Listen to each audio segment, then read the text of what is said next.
Okay, so it's the next evening. I let the transmission sit 24 hours to let that gasket cure and whatnot. And then in the meantime I took the rest of the parts out and cleaned them and kind of just reasonably as good as I can. I don't remember if I showed inside the tub or not before, but it was pretty nasty with, you know, a ton of gunk and whatnot. But so I got most of that out. It's not perfect, but it's definitely better. So the next step I think will be tip this back and get the transmission put back in, and then the motor and pump can go in while it's upright without an issue. So always make sure your brake is pushed all the way in when you're going to put this back in.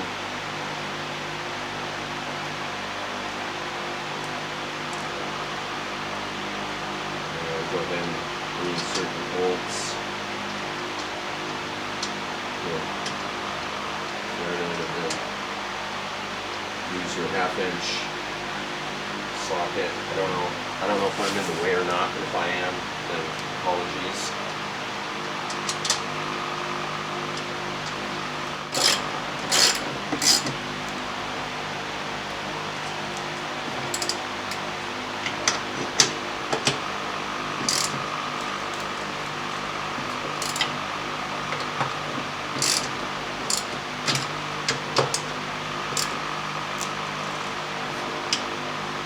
Alright, don't forget when you put the transmission back, also put this retainer clip back in the wire harness going to the motor. Make sure it snaps all the way in like that.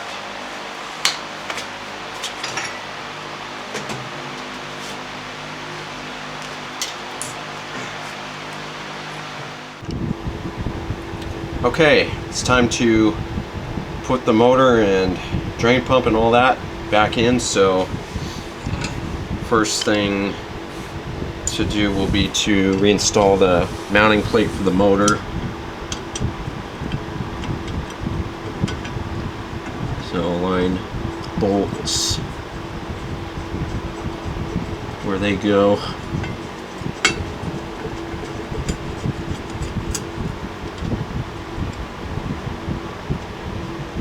And I gave that all a good wipe down and whatnot.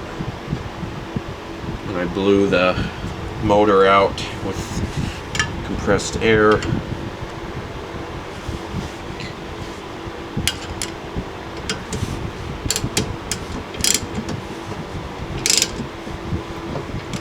Careful, of course, not to tweak everything around too much.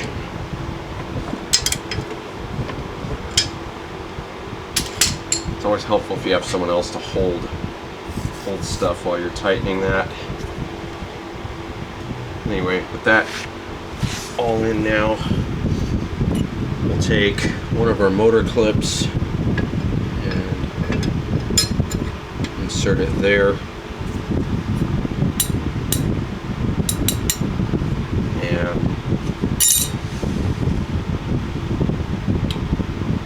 then we can take the motor itself. If you'll notice on the motor, I have the motor side coupling positioned so that one finger is facing down, pointed down at 6 o'clock, and likewise on the transmission, I have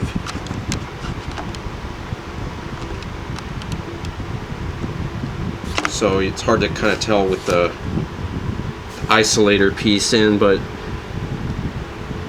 the have it aligned so that it'll go in the hole there, and the transmission side coupling has the finger pointing up at 12 o'clock, so it's opposite the motor, so that way when you go to put it in, it should align and go in like so. Like that. You'll kind of feel it when it seats in. Then, so when you go to put the clips in, it's actually better to do the top one first. They go in at an angle, at a 90-degree angle, and then they go in sideways and turn 90 degrees. So, and if you push the middle of the clip, so like not here but more back here, if you can see on the clip, it'll be easier to snap in. Same thing on the bottom, you might have to push the motor in a little bit. So with those clips reinstalled, now you can reinstall the screws, secure that. Once again, using your 5/16 nut driver, like that. And normally, in normal cases, or in normal circumstances rather, you wouldn't have to necessarily pull all the hoses off of the pump, do all that to get it put back in, but I did that in this case because the hoses needed cleaning and rinsing out.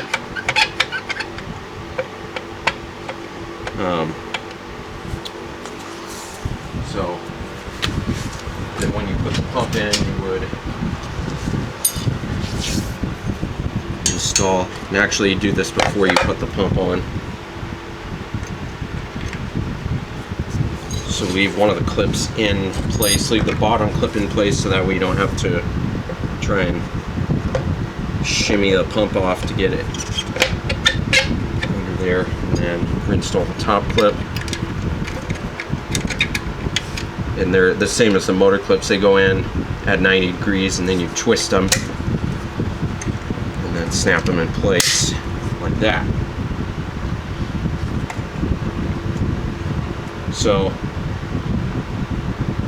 the hoses, they'll go on here shortly, but first I'll get everything else reconnected here. I'm actually gonna do an interesting experiment I've never done or see anybody else do on a direct drive before.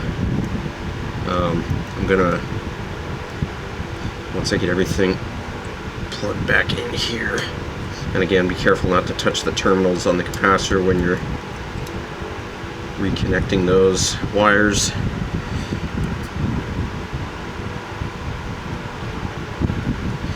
It's always important to make sure you have those wires reconnected, because that's basically your oomph to get the motor running that you need.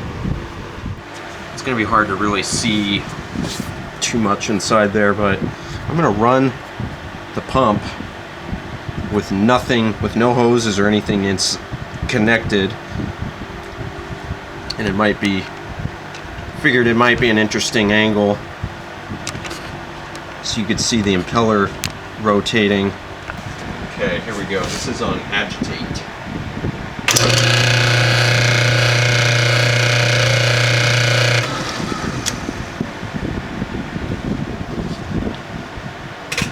Here is spin.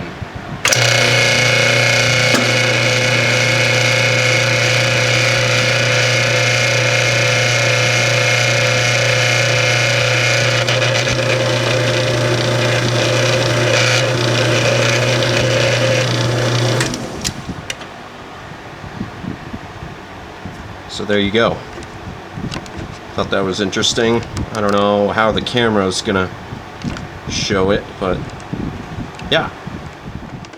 So with the motor and pump put back and all the hoses connected and everything, it's time to put the basket back in. Okay, here we go. Drive blocks, but even I've cleaned that off and put that back in. So that's seated.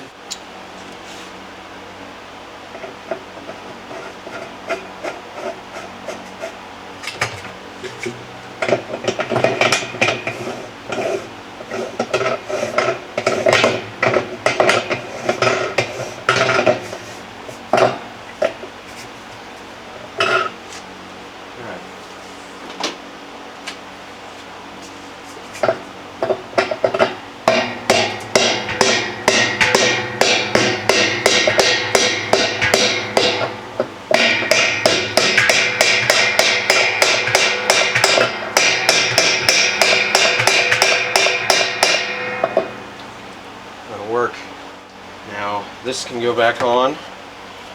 This I'll need to probably clean that off a little bit more here, but the underside is at least clean enough, I think, that it can just go right back on.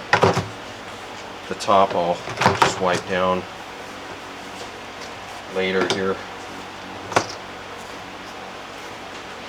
It's always important when you put this on, make sure all the tabs are on the outside of the tub, because I've had that happen before. All the tabs of the tub ring, which lock it in place.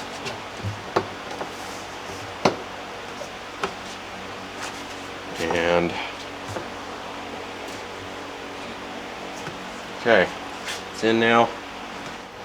Okay, now with the tub ring back in place and kind of sort of finally cleaned up, we can reinstall the fill spout.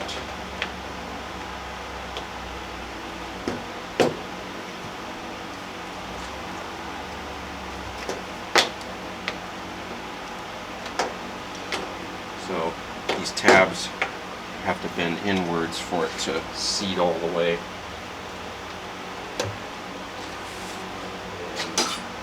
And sometimes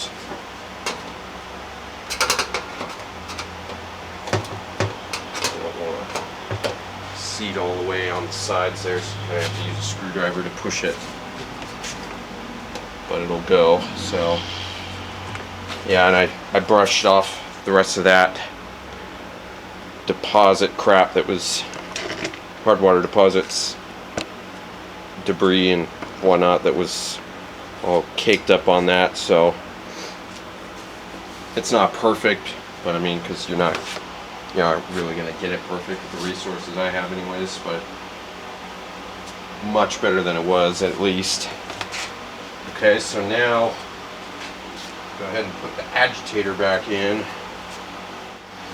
Okay, then one side of this tab will go in here where, I don't know if you can tell, but there's a notch on the drive block that fits into, and you'll find it, of course, when you do it. And this metal retainer piece on top just slides down.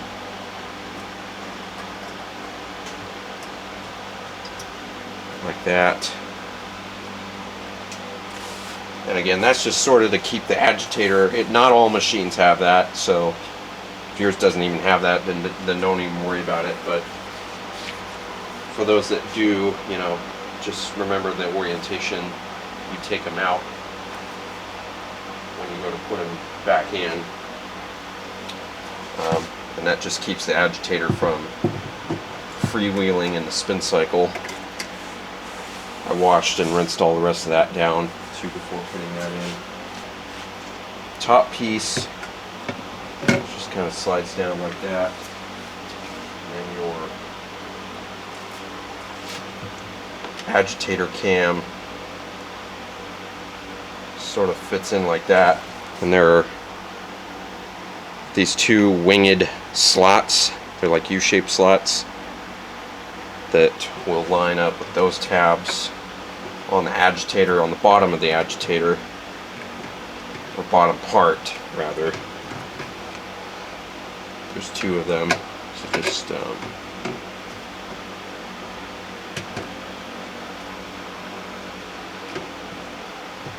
look for that when you do put it in. Courtesy of JK18, this is a trick I learned. If you're going to put the agitator bolt back in with a socket, you end up, usually if you do it just, you know, straight with the socket or whatever, and you try to fish it down in there, it's going to fall out and not going to want to go in, and then it's going to be a pain to try and get that all out. So what I found that works really well is taking a piece of rag, you know, paper towel or whatever, even toilet paper works too if that's all you have handy, and placing that between the bolt head and the socket like that. And then when you go, of course the washer wouldn't stay on there, but the bolt, when you go to put that in, it'll stay like so and go where you want it to go much easier this way than it would otherwise. And then you can thread that in and fish that paper towel out of there. Easy peasy. We'll tighten the bolt.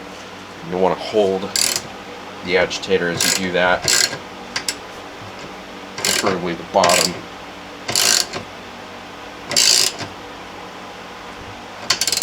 Not too tight. That's enough, I think. Okay, now we can pop the cap, the agitator back on, and then I have a trick in mind I'm going to try. I guess somewhat of a hack, if you will, you call it. But the dispenser, which sits on top of here, has been really loud during the agitation cycles. And actually, I think I remember somebody pointed it out in one of my videos. It might have been Jay or somebody like that. That because of I think this diameter of agitator is actually maybe just a little smaller, I could be wrong, than the newer style dual action augers were without that didn't have the vanes going down. Instead they had the vanes going spiral along with the fins of the auger, if you will. So it would,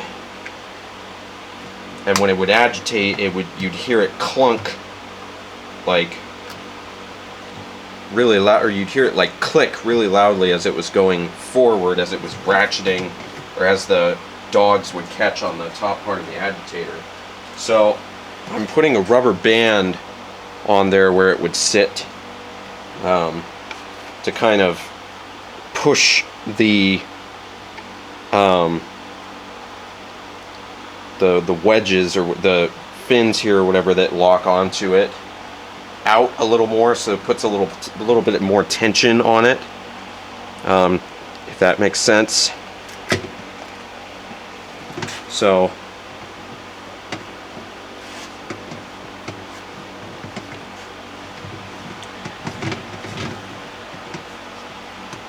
which theoretically it should.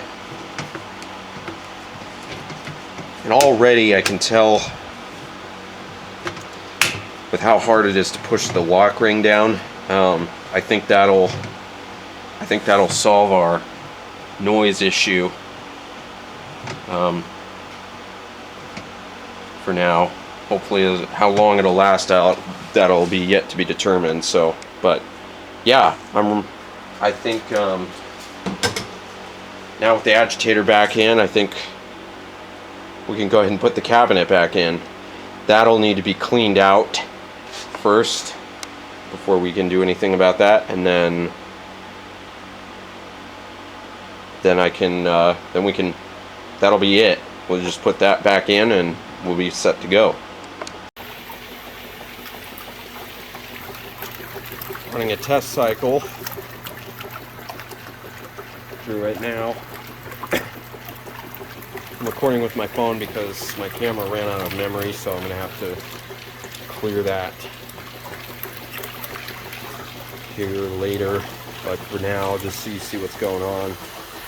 There were a lot, this is in the rinse cycle now, there were a lot of flakes of whatever that came shooting up, probably from the pump. On the wash cycle, I had this running, so it's on the rinse cycle now, so we should hopefully be getting a little more of that, all that crap rinsed out. I have my elaborate, ingenious design here for pumping things out. And as far as leaks goes, I think we are gold. I think we are golden. I don't see any drops on the floor anywhere. Anywhere up in there that would seem visible. Hoses are still pretty good. Okay, now we're draining.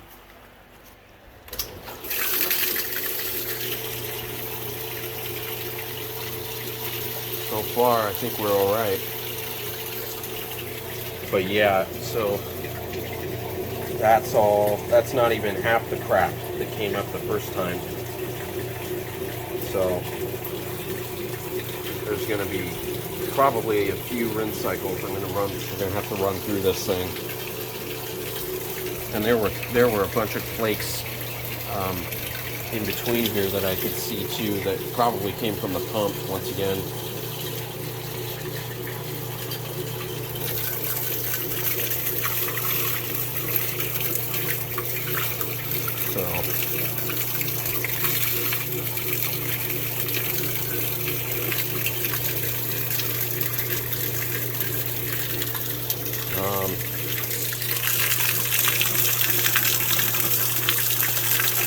I wish I could position this hose so it would stay.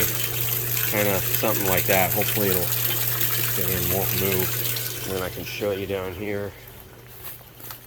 We got water flow here, as you can see. That's full of holes, so problem is though it's not actually reaching. Oh no, I moved it. Frick.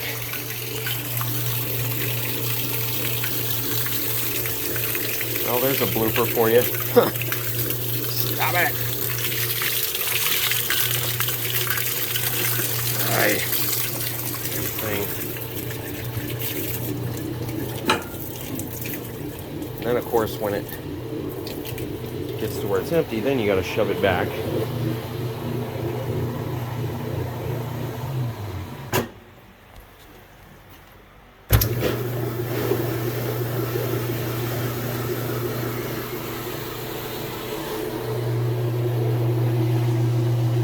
Spins fine, works fine, everything.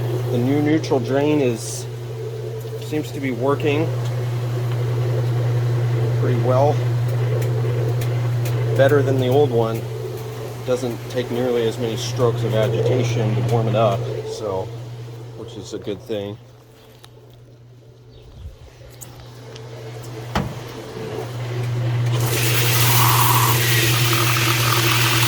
Kind of do an elaborate manual spray rinse.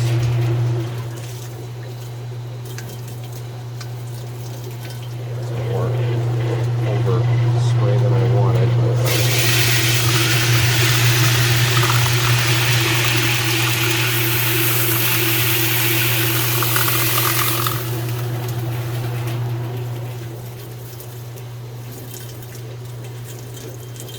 Trying to operate this and the camera at the same time. This is on a phone camera too, mind you. It's not as easy as it can seem, at least for me anyways.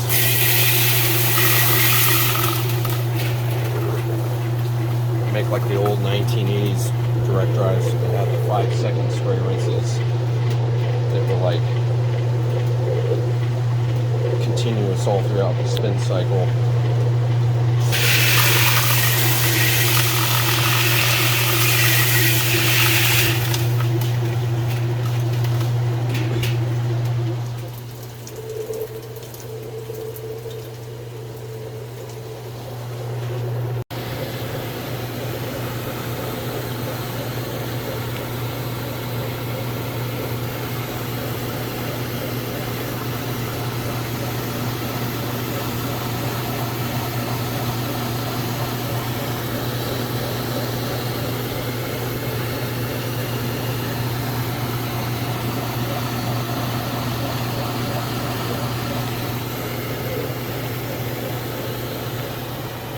Leaks anywhere.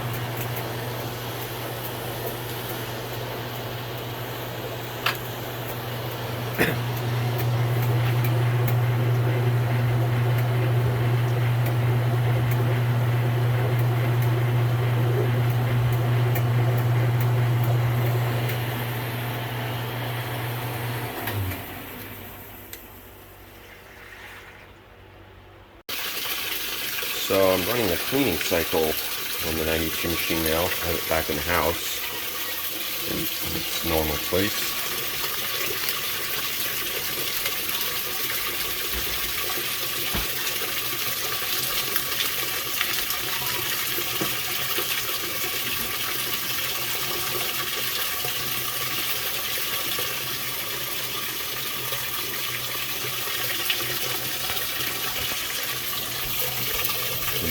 Water.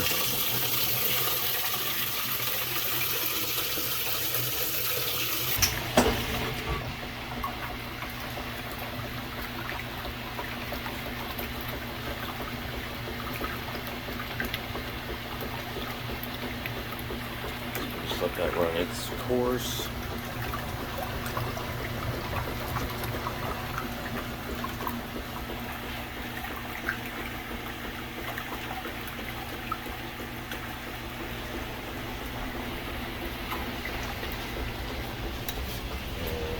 This will be the next project.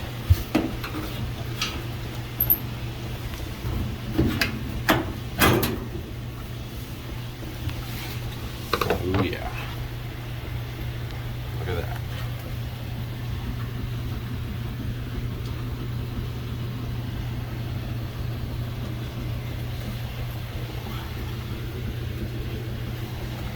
Yeah, that'll be